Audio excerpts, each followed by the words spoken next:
What up, what up, what up? I'm Frag, And I'm Gill. and this is a Frag and Gill podcast and radio show. Today, we're going to be wrapping up our investing portion and starting to transition into more fluid topics with what's going on in the world and, kind of getting our plan together and getting our prep together for the death of the dollar and the economic collapse. Gil? That's a TikTok. TikTok, TikTok, TikTok indeed. So you ready to send it? Let's send her, bud.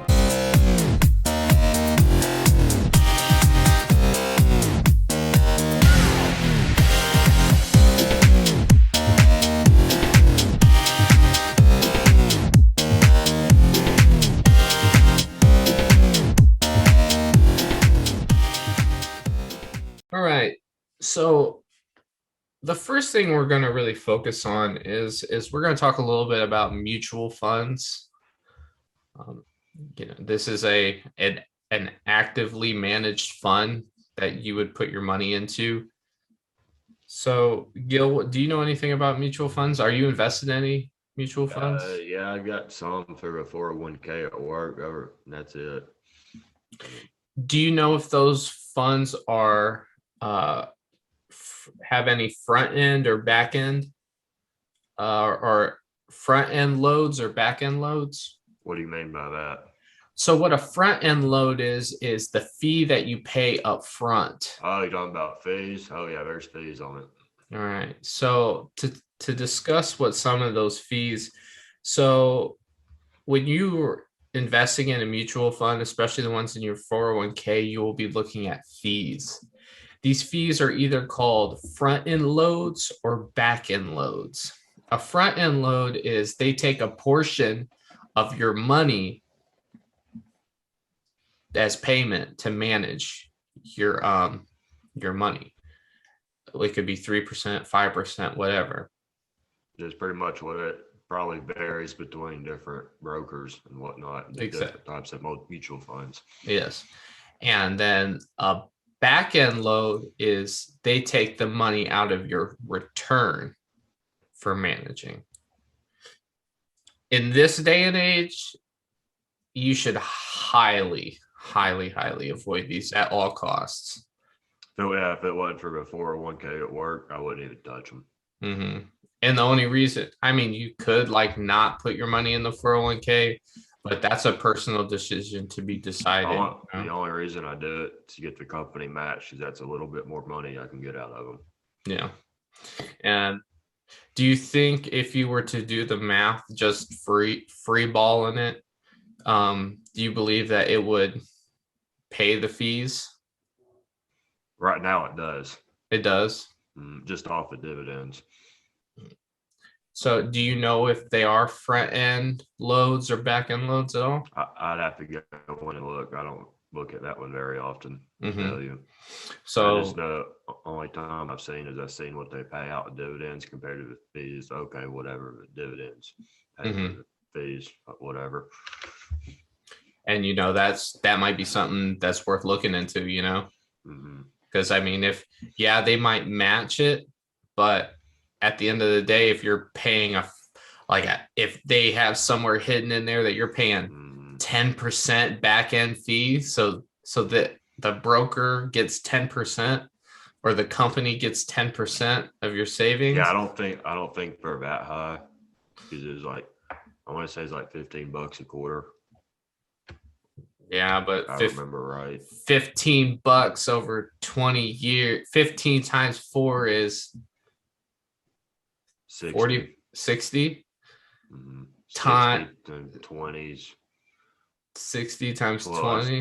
That's $1,200 over 20 years. Yeah. And with inflation, that money, depending on at what point, that money would be worth what it'd be worth. Yeah, the only thing I'm doing with it's okay, I'm gonna contribute enough to get the match, that way I get 3% more out of these people. So mutual funds, perhaps the most common way people really do invest. So for example, the vast majority of investors do not buy or sell individual stocks.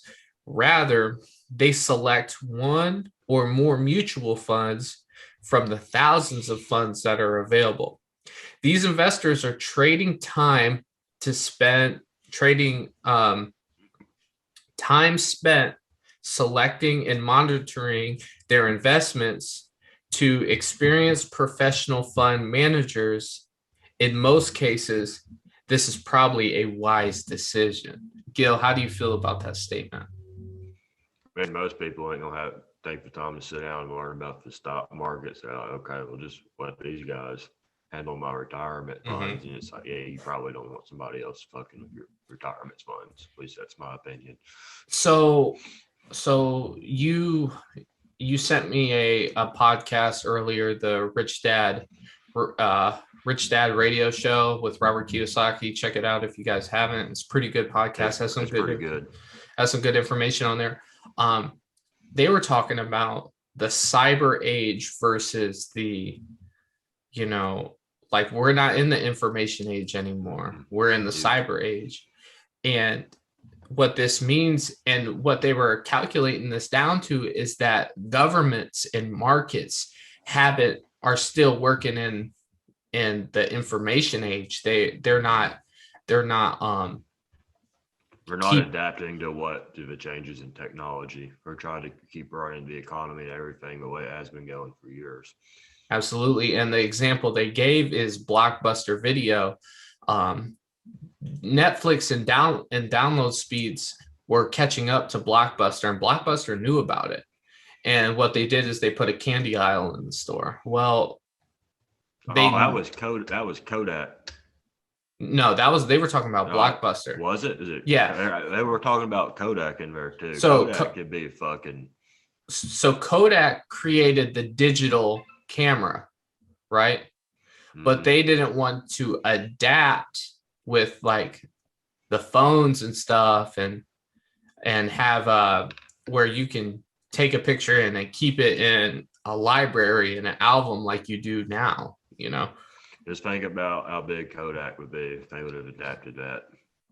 Oh yeah, they'd be bigger than Apple. Oh yeah, easy.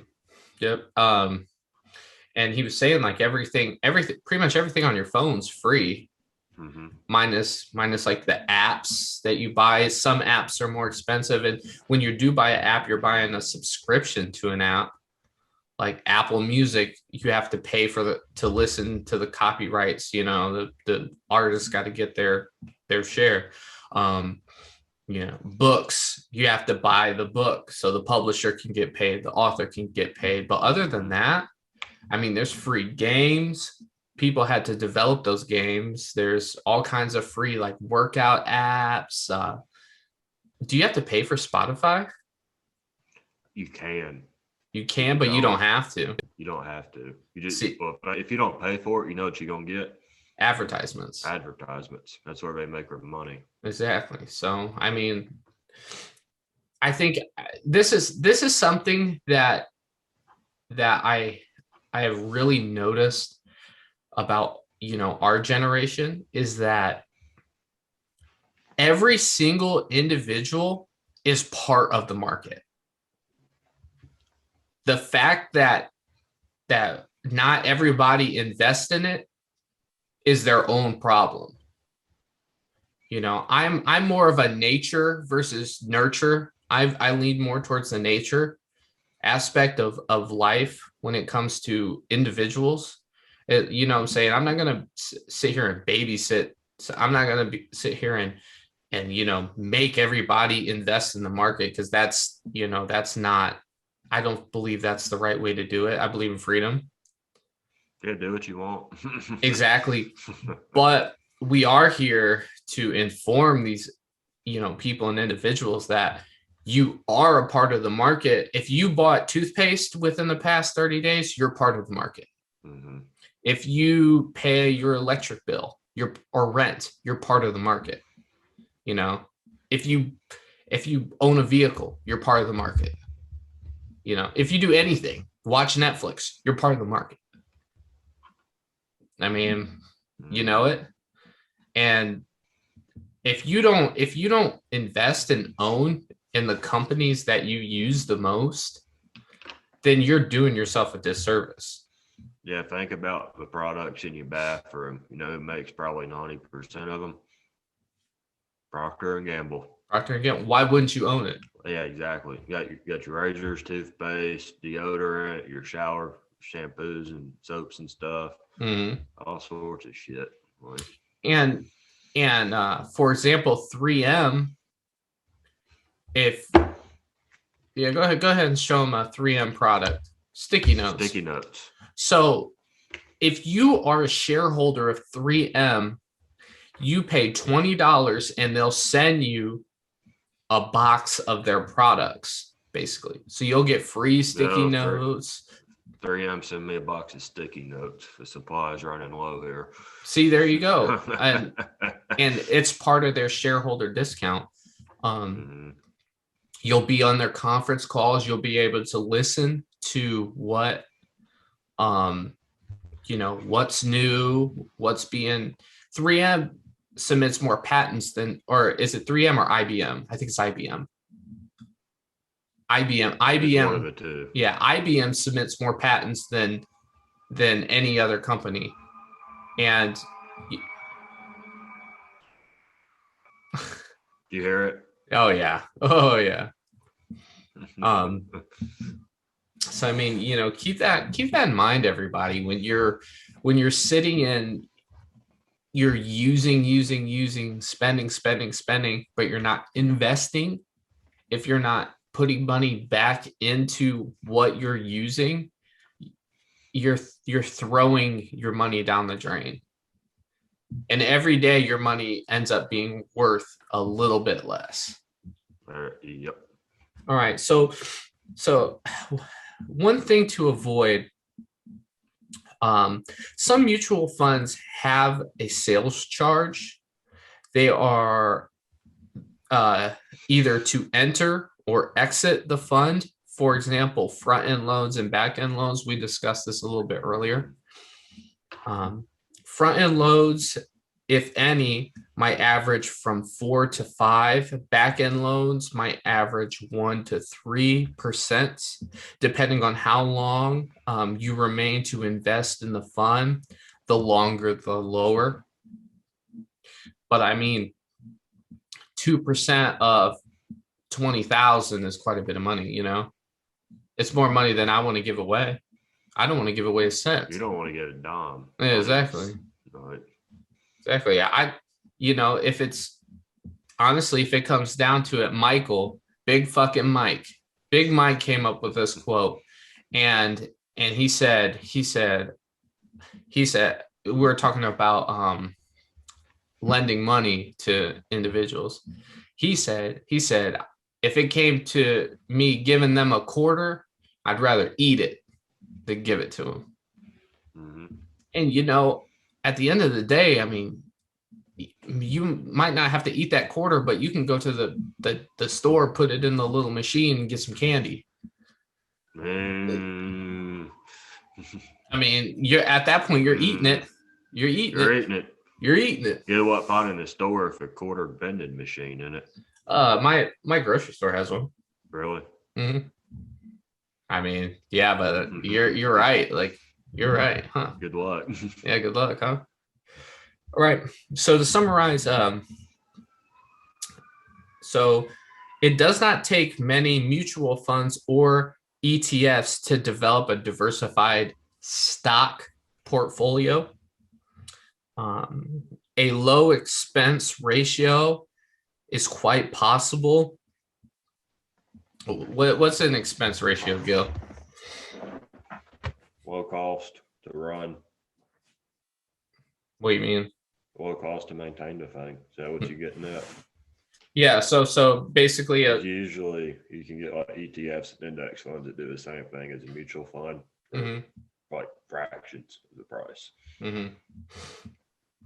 And then as you buy them over time, if you buy them low and you're able to keep your your investment low versus your return. That's what it's talking about with the low expense ratio compared expense to return. Yeah, the lower you keep the expenses, the better off you're going to be. Exactly. Don't pay sales loads. Like if you don't pay front end loans, if you're about to invest, if you see that you have to pay a fee on the front end or the back end to invest in that mutual fund, don't invest in it. That goes if anything too. Like if you're using a platform that still uses sales commissions like $5 a trade, you need to move platforms because there's so many out there now. Like is last year or 2019, they're like pretty much all your big names, all your big brokerage firms, they all went to free trading. So if you're paying, you might want to look into swapping around. Yeah, commission-free trading. Yeah, because $5 for a buy or sell is going to add up, especially if you're trading a lot. So it is very important to compare a fund's record against other funds. And then especially over the past 10 years, because that'll give you a pretty good ratio of what you're going to have as a return and what you're going to be looking at as a return. You know, when you do invest, when I invest, for example, I bought Berkshire Hathaway yesterday. I bought it for $48.50, and you know its price to earnings ratio is 15.99. So it's not terrible, you know. Their revenue versus like stock price and whatever, or their revenue versus market value. And you don't invest in Berkshire Hathaway to make a quick fucking buck. You invest in Berkshire Hathaway to get your extra $15 off your car insurance every month. Yeah, exactly. Hey, FYI, if y'all got Geico, they got a shareholder or business partner, I forget how they word it, discount. Call up Geico. Hey, I own a share of Berkshire Hathaway. Can I get my discount? And they're not the only ones that do discounts. 3M does discounts. Royal Caribbean and the cruise lines do discounts. IBM does discounts, shareholders discounts. Churchill Downs, the racing, the what's it called? Horse racing. Yep. They do discounts. You know, so I mean, there's oodles and ample opportunities for you to be able to, you know, make a return outside of what you think you're making just from capital gains on the stock market. Yep. So Gil, we were talking about gold and how the government manipulates it. What were you talking about earlier? So courtesy of the Gold Reserve Act of 1934, pretty much said, hey, y'all can't have gold no more. We're going to manipulate the price to whatever we want it to be. We can do that anywhere in the world and so forth. And I think it was in the 80s, there was a lawsuit right after, this is probably a decade after they re-legalized where you could have it. It was, hey, somebody's manipulating these prices and we think it's the government. So there's this big lawsuit. And it was, yeah, y'all are screwed on y'all's lawsuit because it's perfectly legal for the government to do this. So if you're unaware, so up until, you know, post World War I, it was legal to own gold. You know, actually gold was US tender. Like you could use gold coins. Like that's like gold coins and silver coins for it. Yeah, gold coins, silver coins, and then if you were using paper currency, it was a silver note that was that note. So you went to the bank, you deposited your silver, your gold, and they gave you a note, and that note represents and backed, gold backed, silver backed, represented that much gold. That coin shop I went to Sunday, or no, Saturday, they had a bunch of those gold notes, silver notes. where the old US notes. Right now you can buy like Nevada or Utah golden back notes for their state for a reasonable price. So transitioning back on, once the Great Depression happened, Franklin Delano Roosevelt decided to outlaw gold and confiscate gold. And what it was caused is, so the Great Depression was rapid deflation, right? So money was worth less and less. So what he did is, when he confiscated gold and they set the gold price at around like $35 an ounce, like 32 bucks. So 30 some odd bucks an ounce. And what that did is that caused gradual inflation to bounce back the economy. So your dollars were worth more and more and more. Well, they never instituted where U.S. citizens could own gold. But you got to think, this was such a different time. There was so different. There was confidence in government.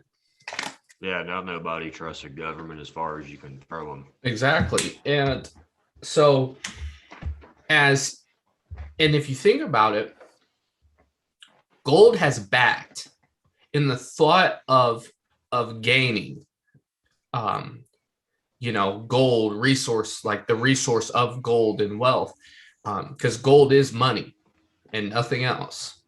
And that was JP Morgan that said that.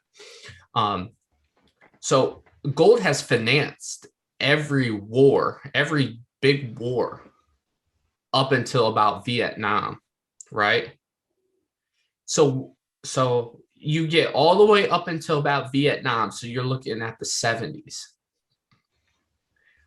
What happened was 1971 in August, Richard Nixon decided to take the United States off the gold standard because countries were starting to lose like they were starting to lose confidence in the United States. So what they were doing is they were like, here, take our US dollars that we have in our reserve. We want our gold. Don't want them. We want our gold. Yeah, we want our gold. So he was like, okay, hey, so effectively right now we are temporarily taking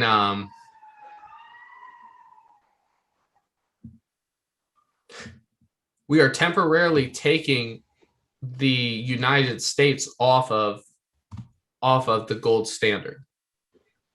Well, if you don't know what happened to Richard Nixon ended up resigning because he got caught cheating, manipulating elections, Watergate. So after that, there was Herbert Hoover, President. Oh wait, no, Ford. It was Ford. President Ford. So President Ford, people, he's pretty forgotten president. He was I think he's one of the only U.S. presidents to ever serve and not be elected. And he basically, so he was like, hey, you can own gold. You can own gold again.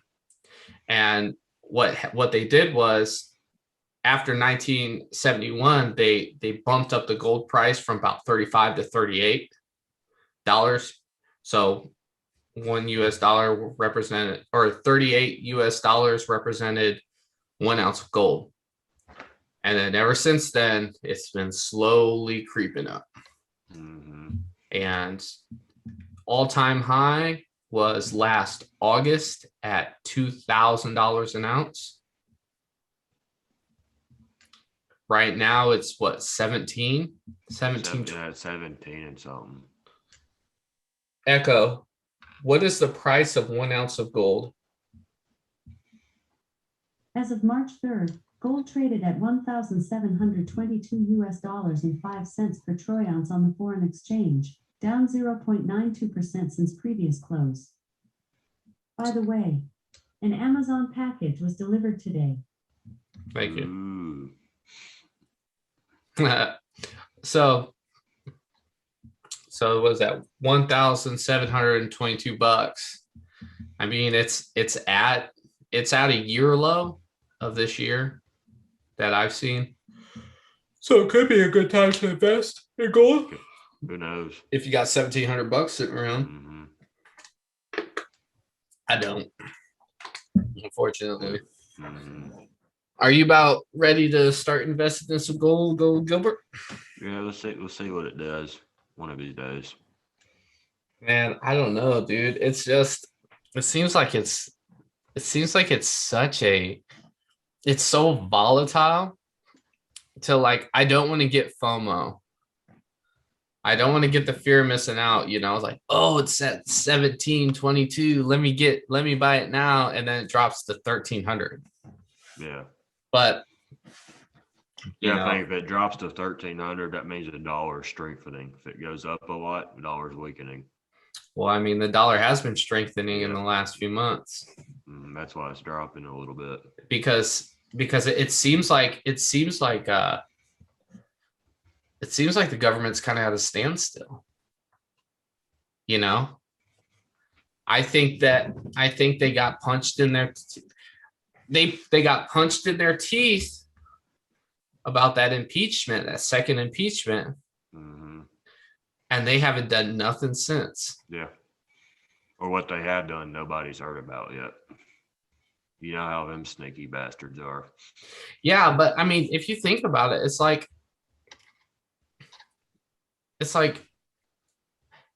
I mean, government was all over the news, and now it's just quiet.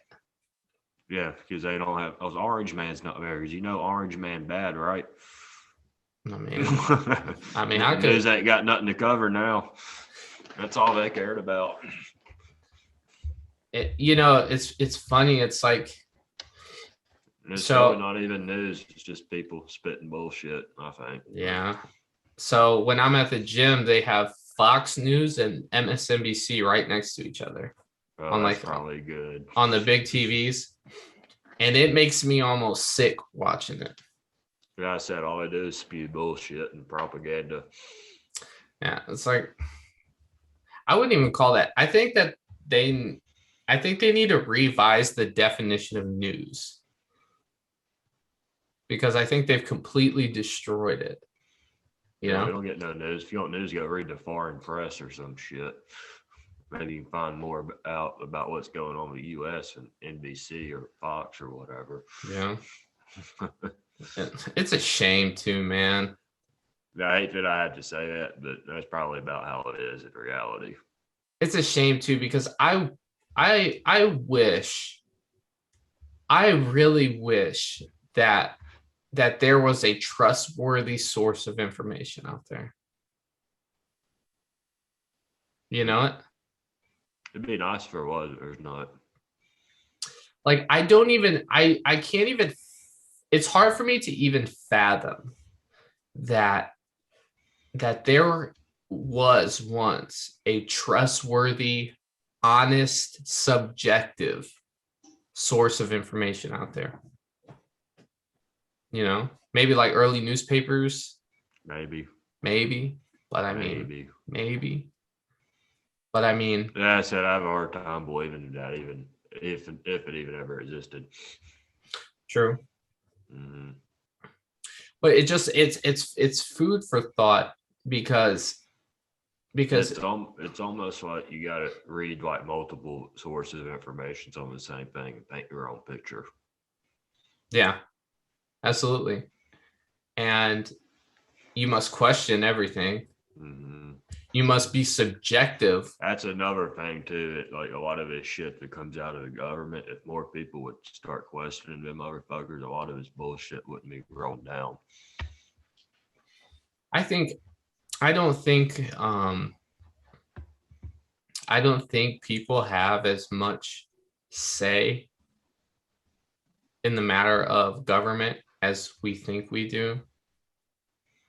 Like, for example, like who votes these? Have you ever voted for a senator?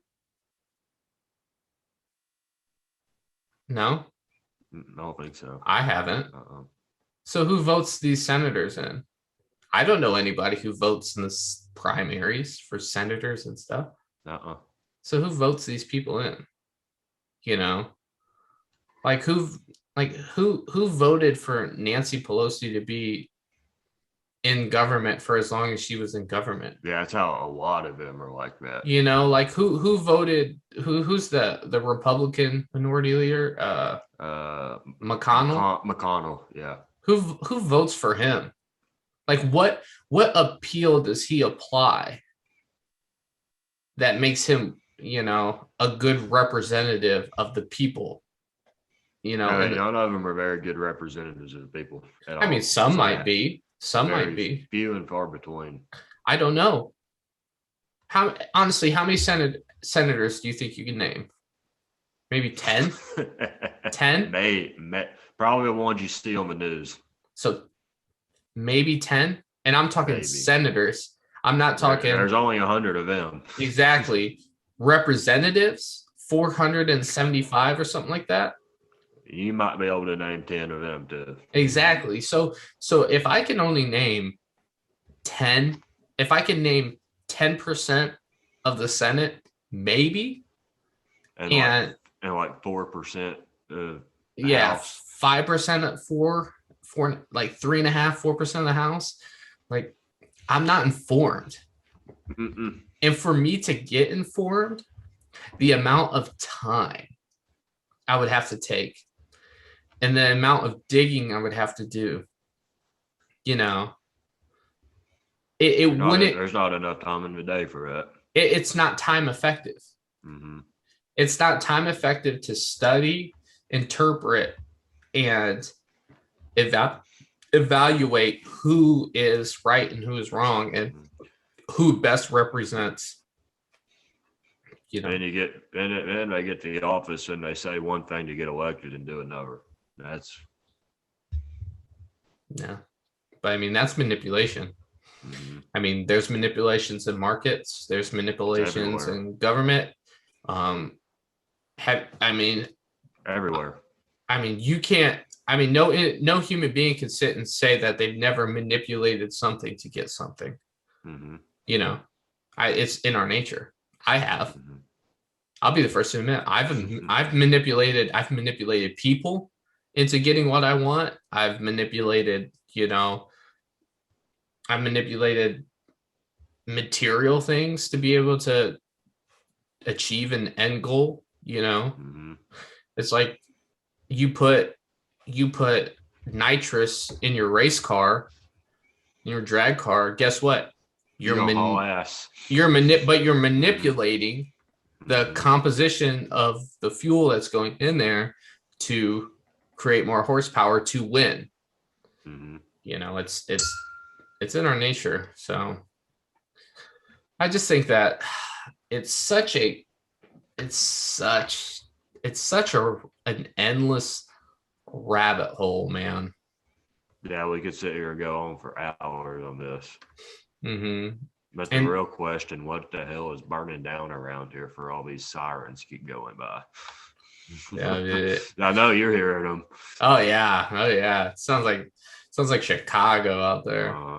That's a natural bird of Chattanooga going by right there. Yeah, I guess so. The city bird. Yeah, that's one of the screamy screamer. Yeah, freaking natural selection interrupters. So what are you looking at investing in the next, 6 months? What's your 6-month plan? 6 months, shit. Probably silver, maybe gold. The stock market's, I don't know about stock market right now. I know you brought up property and buying property. Yeah, maybe that. We'll see. The real estate market's it's a seller's market right now. If it's a seller's market, then it's a buyer's market. Not really. Not when there's very little inventory. What do you mean, very little inventory? There's not. So the house goes on the market, sold, gone. The house goes on market, sold, gone in a matter of days, quit. Well, yeah. That's what I mean by seller's market. Just because prices are so high, people are desperate for houses. I ain't no fucking hurry. Yeah. Well, I definitely understand that. I live by the model. If there's a seller, then there's a buyer. And if there's a buyer, there's a seller. The seller. You know, if you want a car, you can go get a car for the right price. If you want a piece of property, you can go buy that property for the right price. Doesn't mean it will be the right price. Your price. Like your real estate at market right now, to me, you've got to be rich, desperate, or dumb to buy something right now. And why do you say that? Everything's overvalued, low inventory, money's cheap. Yeah, money is cheap. And then I do think when you've got a house built in the 60s, that's 60 years old at this point. More than you don't have a lot of yes. problems with that house. I ain't paying $200,000 for a built house built in the 1960s. That's where I'm at. Yeah, true. That's it's like all the houses around here are like old. Once you start getting out into the boondocks, or all these little subdivisions are popping up and they're new, but they want something asinine for those. Like, yeah. See, I seen a post on Facebook. It said you can buy an $80,000 with a mortgage of $535 a month, and only put down $2,800, which is like between like 3 and 5% of. And I was sitting there thinking, I was like, you have no clue what you're talking about. Because sitting there, what the fuck? Because one, you're gonna need, if you put down anything less than 20%, you're paying PMI. Yep. Unless you're on like a VA home loan, there's different programs out there too. Because what's PMI? Mortgage insurance. There you go. So you're paying mortgage insurance. So you won't have very much equity in your home. Two is that anything that you're gonna buy for 80 grand is gonna be dilapidated, terrible location. Like you're not just buying a piece of dirt at that point. Yeah. I mean, anything. I mean, 200 grand is like where it starts to be anything that's worth buying. That's going to appreciate. You don't want to buy anything that's going to, depreciate. Is that a word? Depreciate? Yeah. Okay. So, because I mean, shit, you got, I mean, if you're going to put yourself in $80,000 in debt, you might as well put in $8,000 in debt. That's something that's going to, make you more money over time once you're able to dig yourself out of that hole. So, I mean, it's really up to you. It's what you want to do. It really is. Do you have a goal for your silver stack? I will probably say 50, 60 ounces by end of the year, somewhere in there. That's a pretty good goal. That's a pretty good goal. That would be roughly how many ounces a month?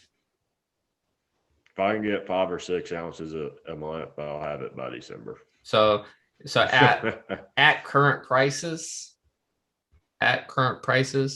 you're looking at $200 a month if you were, and I think that is a pretty good, that's a decent number.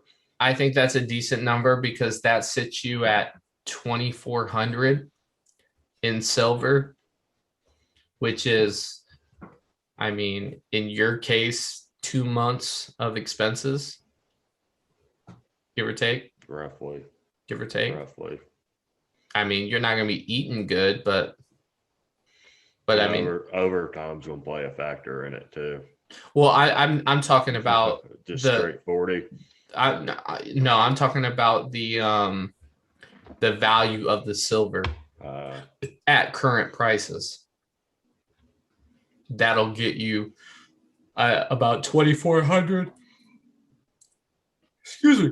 About 2,400 bucks in reserve worth of silver, US dollars, and depending on appreciation, depreciation, whatever. And that's a pretty decent safety net, because that's the whole purpose of buying silver, is for the safety net. Yep. It's a hedge against the dollar. Mm-hmm. Same thing with gold. I mean, if you can get, I think 10 ounces of gold per person is more than enough. Mm-hmm. You know, I think that if you can get 10 ounces throughout, you know, the first 10 years of your investing experience, because your 50 ounces of silver is 1 ounce of gold. Mm-hmm. And for you to pay that much for an ounce of a material, because you're not really paying for anything. You'll pay for the premium, so you'll pay like 69 bucks. But after that, all you're doing is transferring your money. You're just transferring it. And you can always get a deal. That's kind of my intention right now, is transfer that over there instead of keeping it in the bank. Yeah, because if it's in the bank, then it can be taken. Mm-hmm. And the government will take it. They've done it before. They'll do it again. That's the thing. That's the thing that, you know, most people don't understand, is if it's ever happened in the past, then it'll happen again. And then it can and probably will happen again. Like 1934, they collected all that gold. That's possible too. Will it happen? Who knows? I don't think they'll take the gold. I think they will take savings accounts. I think they will take portfolios, stock portfolios. Mm-hmm. And I say that because we live in a digital age. It's just like, and it's instant. Mm-hmm. And they don't need to send men to come and get it. So they don't need to have manpower. They need to hit a button. And the day they do that is the day that World War III kicks off, or Civil War 2.0 kicks off. I don't think so. That's very possible. I don't think so. And I'll tell you why. It won't happen because anarchy will take place. Mm-hmm. There won't be a war, because there won't be a combined cause. Mm-hmm. It'll be individuals out for themselves at that point. Yeah, probably. Because it won't boil down to that. It'll just be every man for themselves at that point, because, you know, there won't be a combined arms effort. It would be the government versus the people, and the people always win. No, they don't. This time they will. I don't think so. Because you can't win with bullets. You can't. But if all the government's dead.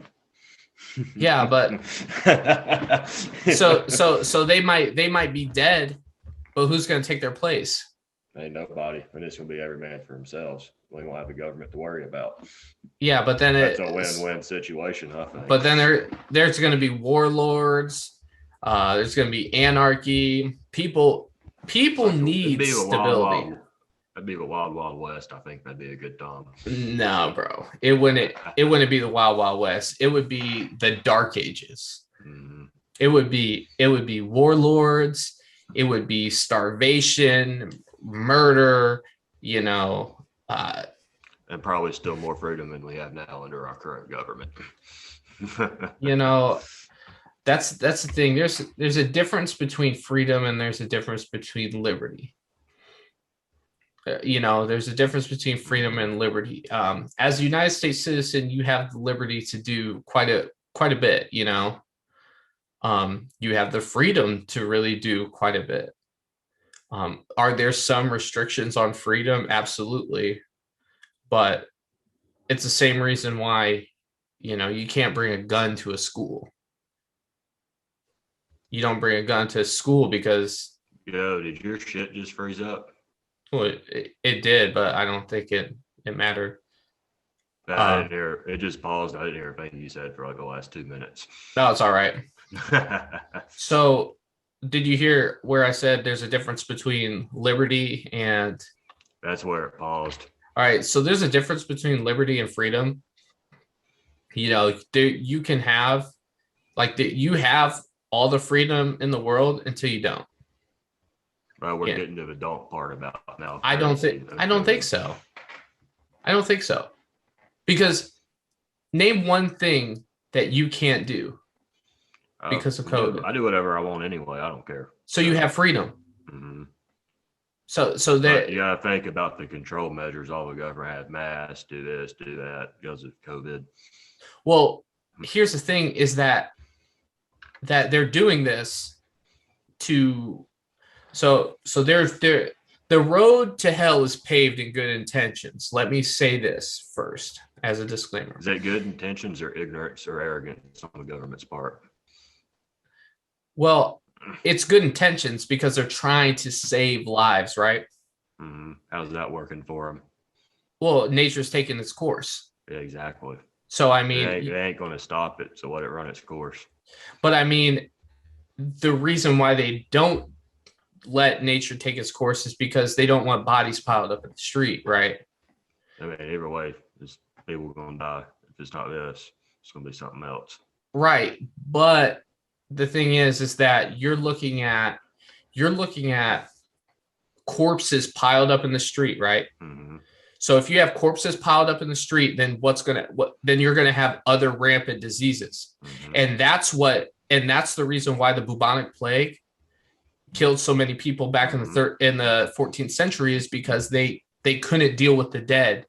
Mm-hmm. The dead contaminated the water supplies, so people were dying of everything. I mean, there was no system. Do we need to get into how COVID was manufactured in a lab? Well, I mean, that conspiracy too. I mean, it's been confirmed. I mean, you can go as far as that. Mm-hmm. Absolutely. At the end of the day, it's done what it's needed to do, mm-hmm. and it decreased the surplus population. Barely. I mean, There's still a lot of 500,000. That's not a lot of people. Big picture. Well, I mean, that's America. I mean, I'm sure. What's the population of America? 300 million? Something like that. 500,000 is just a drop in the water. Well, yeah, but all right, so check this out. So 500,000 accounted for, right? Mm-hmm. How many people before they started counting? Who knows? You don't. That's if those numbers are actually right. Exactly. Like we were talking about earlier.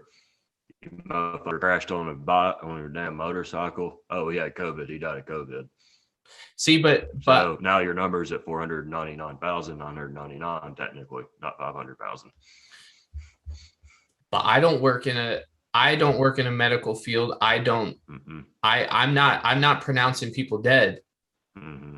I haven't done any research on it. You know why they do it that way? Oh, if he's got motorcycle, he got killed. Like back to my example, killed by a motorcycle, but he's got COVID. They count it as COVID. The hospitals get more money. You know that for a fact? Yeah, it's been confirmed. They won't say it on the news. Who confirmed it? You'll see it you'll see all these little random videos of people coming out.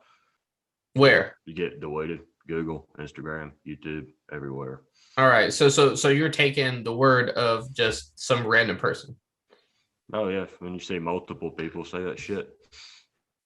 But I mean, how like you have to look at where the information's coming from, right? Mm-hmm. So if you don't know, how do you know Fauci's right? How do you know fucking witch doctor over here is right? How do you know somebody in the middle is like, how do you know if they're right? That's why you are subjective about everything. Mm-hmm.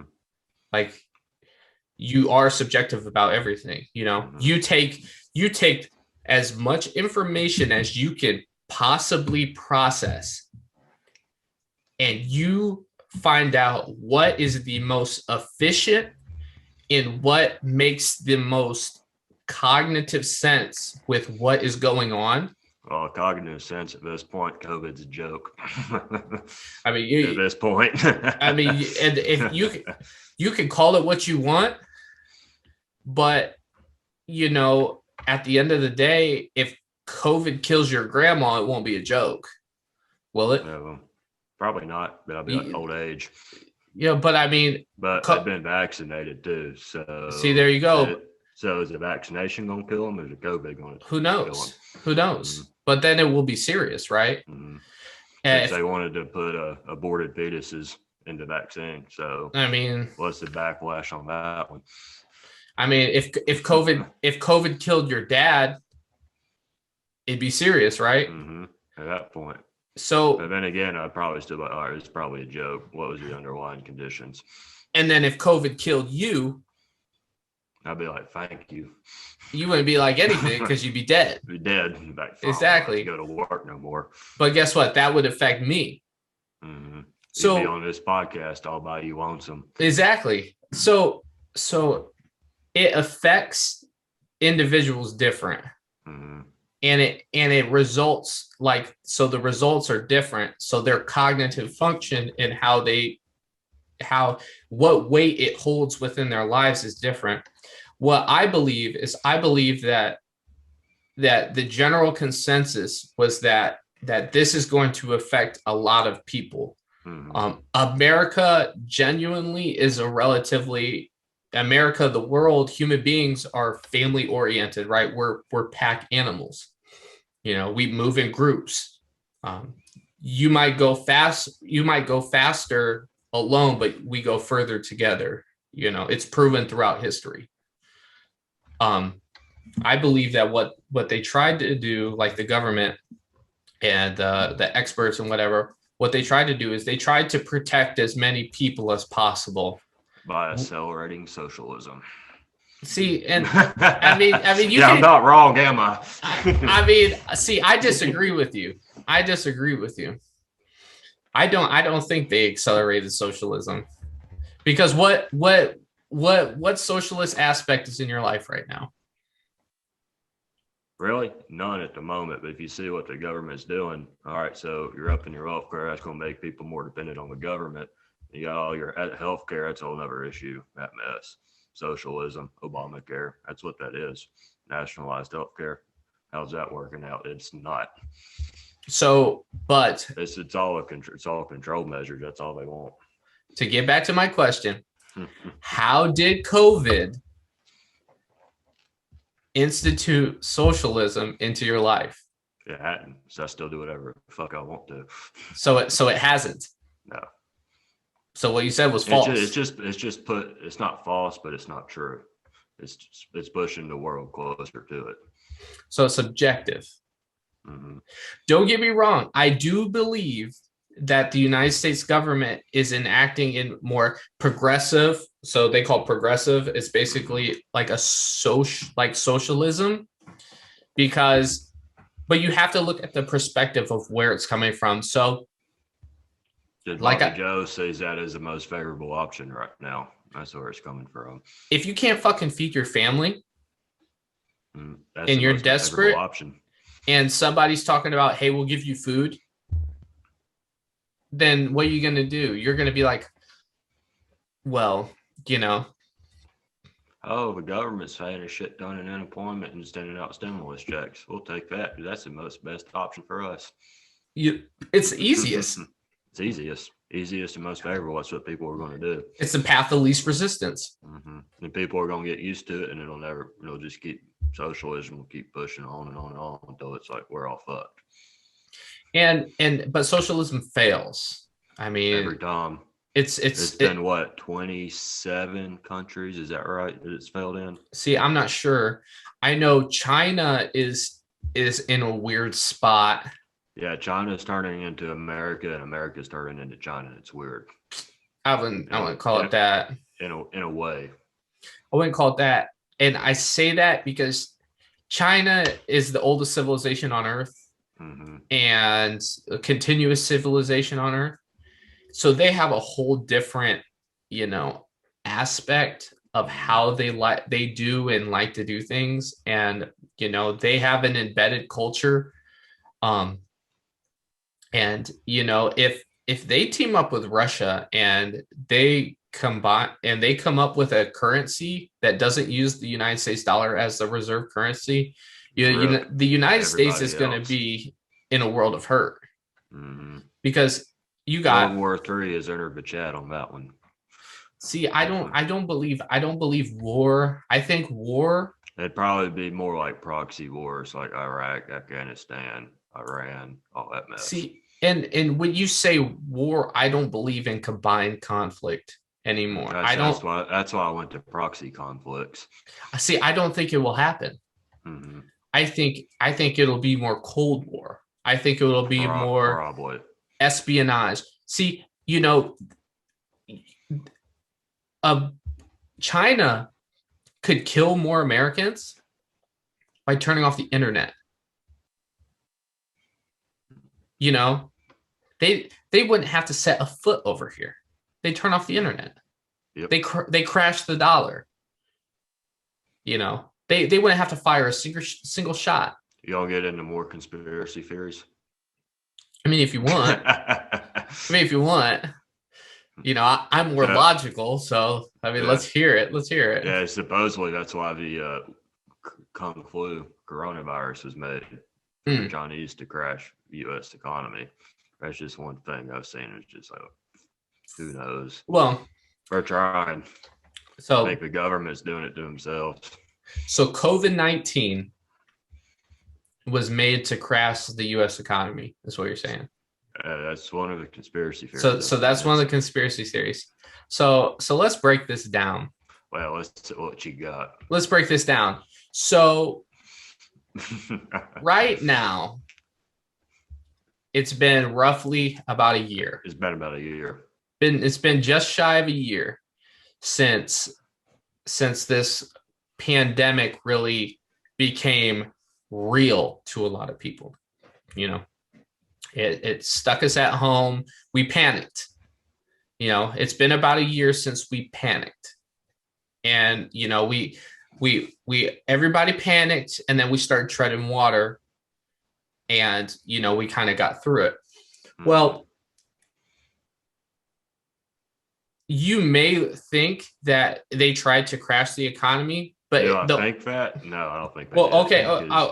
They did a mighty shitty job if they tried to.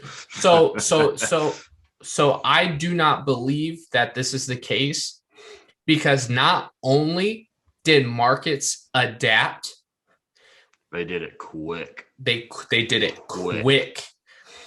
The only way they wouldn't have adapted is if they'd have kept everybody in lockdown for like months on end. That would have been the only way. And you want to know why I think they did it quick? It's because they had done dry runs before. They knew this was coming. They knew that markets, economists, they planned of something like this happening. How many medical professionals and like random people were saying, hey, there's going to be like a pandemic in the next however many years? What was going on behind the scenes? Exactly. And if you read some of these books out there, like published by James Rickards, like he talks about how he was with the CIA planning cyber warfare and war games, basically. Which book was that? Currency Wars. Currency Wars. And what, 3-4 years ago? Or is it longer than that? So it's a collection. It's like a collection of 5 books. Let's see, my library. So The Death of Money is one. That one is what, 2019? I'm not sure. No, the newest one is The New Great Depression, the winners and losers in a post-pandemic Did you hear of a Robert Kiyosaki podcast with him on that book? I did. That's how I found it. That's a good one. That's how I found it. Mm-hmm. I do believe that you can get quite a bit from podcasts. I still think books are the golden way. Are the golden knowledge, because it's not as subjective. Mm-hmm. Like because you and I have very different outlooks on how we see things, of course, but we also have consensus. You know, we also agree that on certain topics, right? Mm-hmm. But you're not. I mean, what do you consider yourself an expert in? I know. I just go not much. not much. much. Exactly. And I'm the same way. I don't consider myself an expert in really anything. Just here rambling on YouTube. But we're giving people information and knowledge, you know. So about that new Great Depression book, you think we in one? It's hard to say. It really is. Because the Great Depression as we knew it was deflation. Mm-hmm. Right now, it's like a whole different fucking different world. Right now, we're in inflation, and what a depression basically is it's a GDP, like your GDP and debt ratio. And your GDP, say it's at like 1%, but that's not its full potential. Mm-hmm. It's like something along those lines. Yeah, and it's not, and it's stagnant, and it's not meeting expectations, and like you're spending in, so it's like your GDP is less than what it could potentially be. Than what it could be. Debt's like through the roof. So I think, so I do believe that. So I do believe that we are in a depression. Just not the way you think it would be. Well, compared to like the 30s. Well, it's compared to it's not about the way I think it would be, because the way I'm telling you it is the way I think it is. I believe that we are in a Great Depression due to the fact that everything is so volatile right now, and you know, and you have a series of recessions within the depression. Like, yeah, you'll have some highs, but you also have some lows. And you know what we're kind of seeing right now is that the market is so stagnant, and everybody is just, you know, we're anticipating the gun. We don't know if we're about to go on a sprint or if we're going on a marathon. You know, we don't know. And if it's going to be up or down. Right. We don't, like, it's like you're in the blocks, right? And you're about to run a track race, but you also might be about to go off a cliff or up a mountain. Or you're about to go into a pool. Or you're about to hop on a bike and go 25 miles, or you're about to take off your blindfold and you have to pick up a 135-pound weight and carry it a mile. Like, we do not know what's happening right now. We're blind. You know, the futures markets are crazy. The way the market's priced now is what it's predicting in the next 10 years. And that is crazy. It's all overpriced, you know? Yeah. It's just all weird right now. Yeah. So it's fucking weird. So to answer your question, do I think that we are in a depression? Yes, I do. I think we are, but we're in a digital depression. The digital one. Where we have the illusion of having things. We have the illusion of having wealth, but in reality, we have nothing, because the money in our accounts isn't real. The money on these number. Exactly, it's a number. It's a number. And that's why silver and gold and Bitcoin. And as soon as your phone dies, you don't have your money anymore. Gone. Until you recharge it and it re-shows up and it gives you the illusion that you have something. Unless you have cash on hand, silver, gold, you have nothing. Even cryptocurrencies, Even crypto is better. Crypto is volatile, but it's still better than hard cash or having a number in your bank account. I would say it's better than having a number on the bank account, but it's just the volatility is insane. I would say it's not that much better because you rely on internet, on Apple. You're relying on Apple to see it. You're relying on Samsung to see it. Nokia, whatever tech. You're relying on AT&T to give you Wi-Fi to be able to see it. Spectrum, Verizon, whatever. You're relying on all these third-party systems compared to unless you got a coin, one of those little USB things, little coin wallets. How are you going to access it? It's all on that thumb drive. How are you going to access it? How are you going to access it? You'll still have a computer, won't you? You have to plug it into a computer. And it's going to be, oh, you have 400 Bitcoin.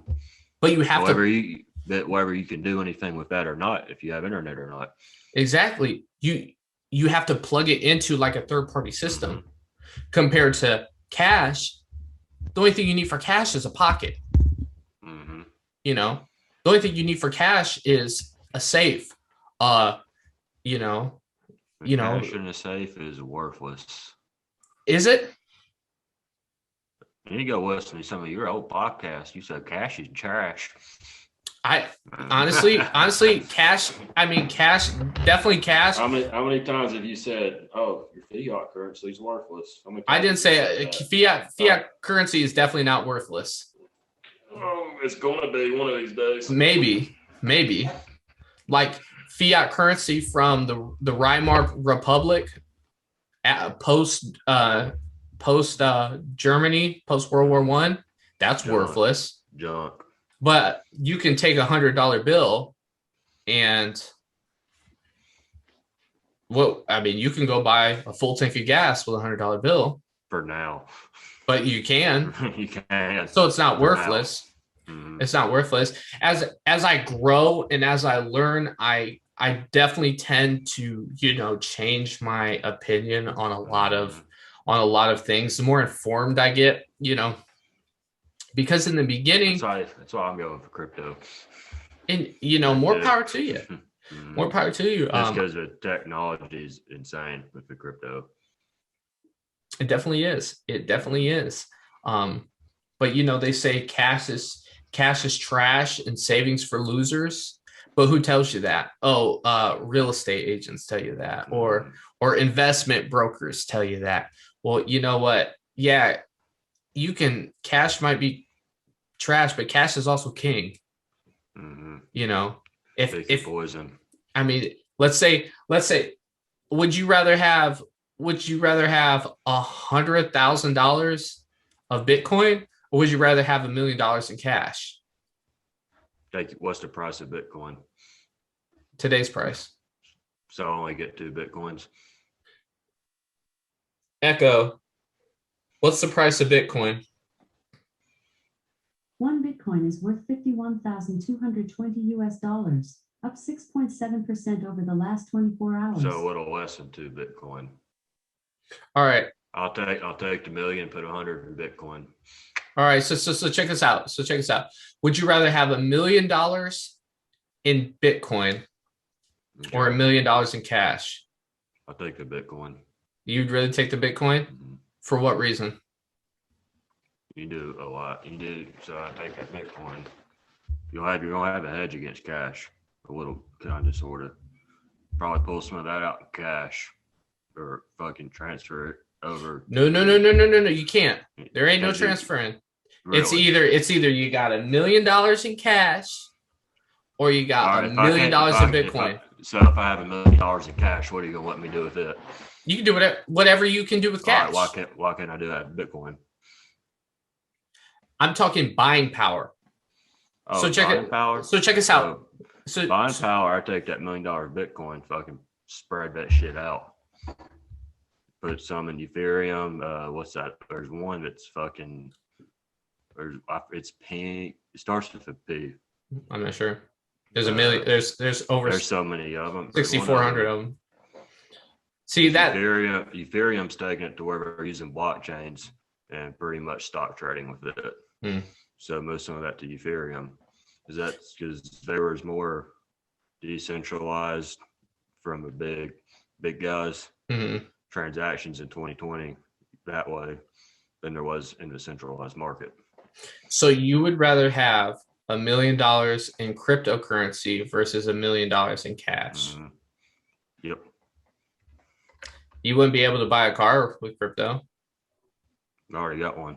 You wouldn't be able to buy groceries with crypto. I still got a job. No, but I'm just saying. I'm talking.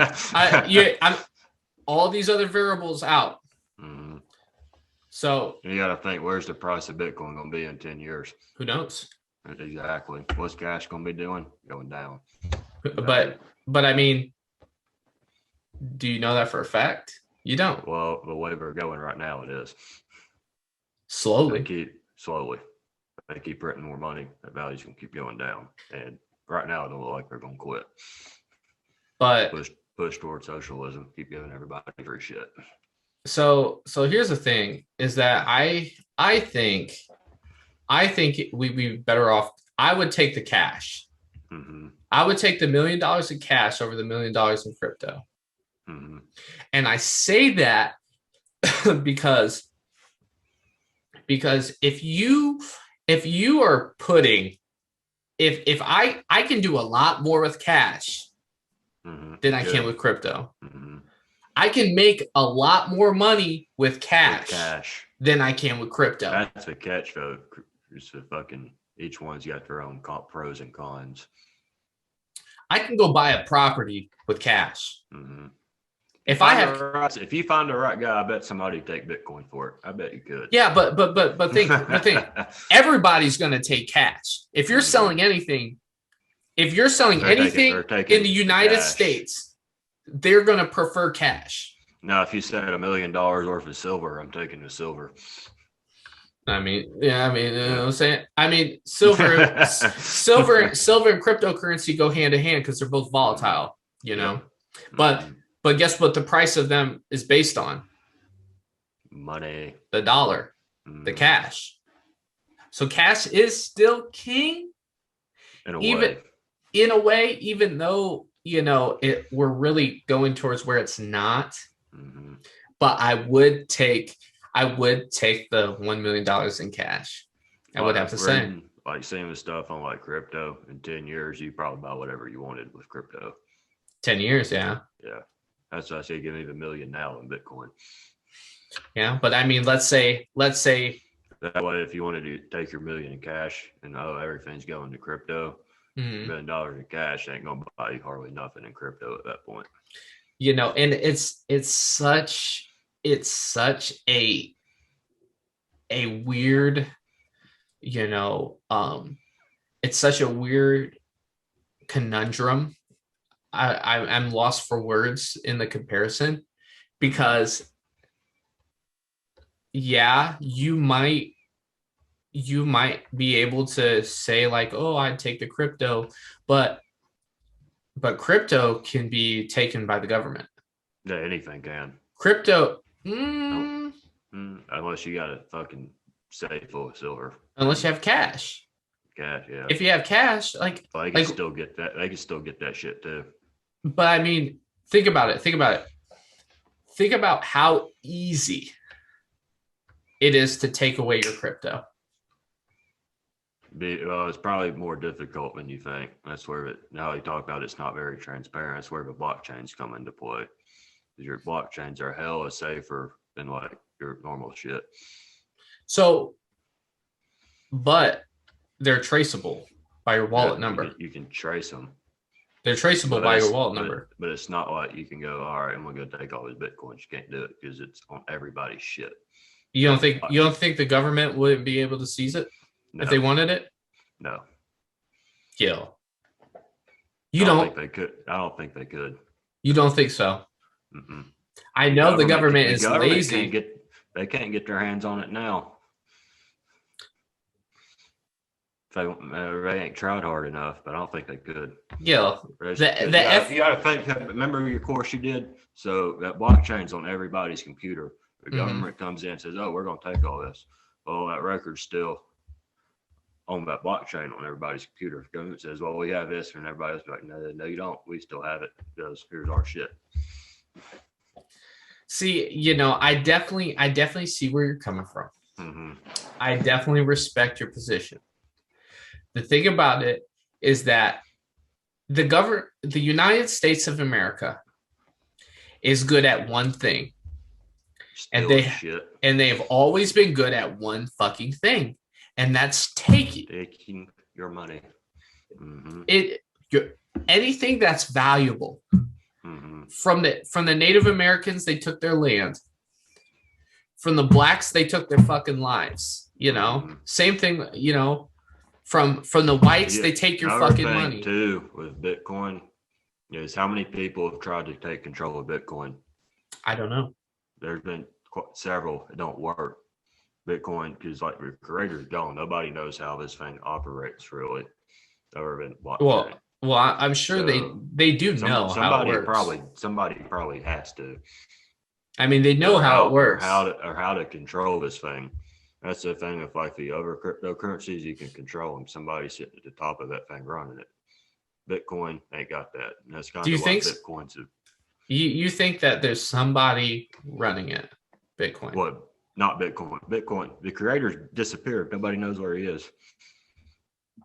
Right. Think about Ethereum, Litecoin. Everybody knows who the creator is or who it is. They can still control those. That's why Bitcoin is sort of distinguished itself from the other ones. But they're not. That's the thing about cryptocurrency. They're not centrally managed. Yeah, exactly. So are they really in control of them? Are they really? Who knows? No, I would say no. Mm-hmm.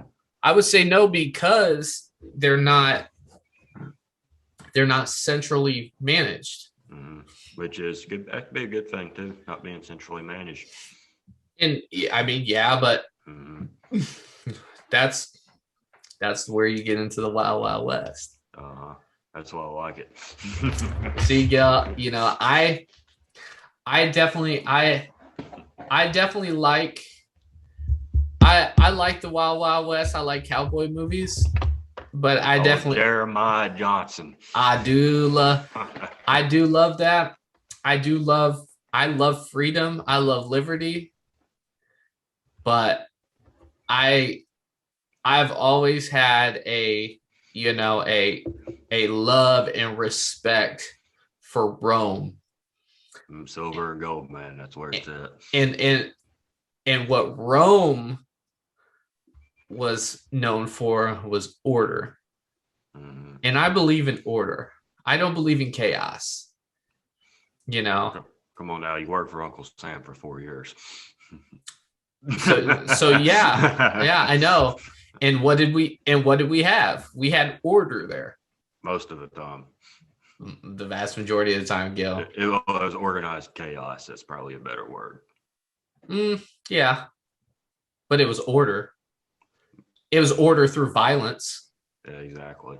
It was order through violence. Like, you worked in the armory. There were orders. Like, there were steps to follow. Yep, a whole bunch of them. Yep, I think the day that humans, as a society, forget the difference between right and wrong, and the day we are able to establish the difference between right or wrong, order has fallen, and freedom will fall and liberty will fall. We're getting there. I think we are. I do agree. I mean, it can even boil down to, them taking the Dr. Seuss books. Froze. Oh, it's all right. Can you still hear me? Yeah, I can still hear you. All right. So it's the same thing with, what else? Who else took away, and burnt books? The Nazis. The Nazis. Remember how I said push to socialism? Yeah, that's what Nazis were. They were the National Socialist Party. I mean, you know, it's the day will come. The day will come when Americans will have to make a decision. And I do not believe that the individuals who follow the socialist aspect are, I do not think they are the stronger of the two when it comes to willpower. No. I do not believe so. I believe that the more conservative, minded individuals are the stronger and more resourceful and more willing to get their hands dirty than that crowd. And because if Germany wasn't focused on eradicating the Jews, they probably would have won that war. Yeah, exactly. Not being focused on the right thing is. Imagine the world we'd live in now if they did win that war. It'd be a lot different. Oh yeah, way different. Be a lot different. I mean, I've been to Germany. I think that they were some of the most respectful, refined, polite, considerate people I had ever met in my life. The German. But I mean, they had their willpower, and they had their, I can't think of the word right now, but they had their pride, their national pride. Same thing with the Japanese. Where's America's at these days? Well, I mean, there's a lot of people who are proud to be Americans, I just don't. I think that a certain individuals have created a little bit of a race, like they've kind of turned all the races against each other in a way. They're using them old fear tactics, conquer or divide and conquer. Pretty much, yeah, divide and conquer. And that's what they're doing. I never really understood what that meant until now. It's not really you dividing, it's your enemies dividing, and you conquer them as they're divided. It's not, That's exactly what's happening. Yeah, and that's what's happening is there. It's like that whole Coca-Cola thing, that be less white thing. I thought that was a meme till I looked it up. I'm like, oh. Is it really? Yeah. Like, there ain't no way. Are these people that stupid? I mean, it is Atlanta. I don't know if you've ever been to Atlanta, but Atlanta's a black city, and it's ran by black people. And I don't know if I've been to Atlanta. And Coca-Cola is probably ran by a bunch of old white guys. Like, oh, this sounds like a good idea. I mean, if you think of, I mean, I don't know. I don't know. It's hard to say because Coca-Cola's building was right in the middle of some of the worst of the protests last summer. Yeah, that's where that came from. And I think that's part of it, because I went to Atlanta right after all that happened, and it looked like it looked like Iraq. It looked like a fucking war. You see places where vehicles had been burnt down in the street. The parks everywhere was closed. Places were boarded up, windows smashed. Yeah, like it was bad. Yeah, so I'm saying, y'all destroy y'all's own shit. I don't want to fucking hear it later on. But guess who's gonna have to pay for it? They're gonna cry and be like, "Oh, we need money to rebuild," because rip my tax dollars. That's why you create a corporation so you don't have to pay taxes. Well, maybe I'll quit my job. Well, we already got a corporation. What do you think this is? This is LLC. So, fucking mic written off, headphones written off. everything, rent, and try to get the rent written off, everything. Yeah. You know, just for the simple fact that, you know, hey, like business expense. If you can do it. Yeah, business expense. I'm not Business. You know, business expense. And guess what? The government likes people who create businesses because guess what they do? They create jobs. Great jobs, more money. And that's why and they can tax the jobs. But they'll let the business go. That's why they'd be like, oh, president created more jobs. No, you cut taxes on corporations, and that created more jobs. Well, Gilbert, take notes, Biden. Hey man, call it what you want. Well, Gil, we went all over today. Yeah, we've been all over the goddamn place. And I think this was a very good podcast. I think that we gave the people. This is gonna be a long one too. Yeah, I think we gave the people what they wanted. Hey, if you finished the video thus far and you've gotten to this point, go ahead and shoot myself a message on Facebook. Gil and I are doing a $25 giveaway for a Chick-fil-A gift card. So if you've gotten this far, hey, shoot me a message and we'll put you in the running. Also, establishing the next new thing, which is, do you not know where your money goes at the end of the month and you're trying to put your money away? If you're watching our podcast and you're wondering, hey, what's happening? Where's my money going to be in the next 10 years? Well, we got the thing for you. Gil and I have set up a budget program, and just for $10, strictly confidential, you give us your information.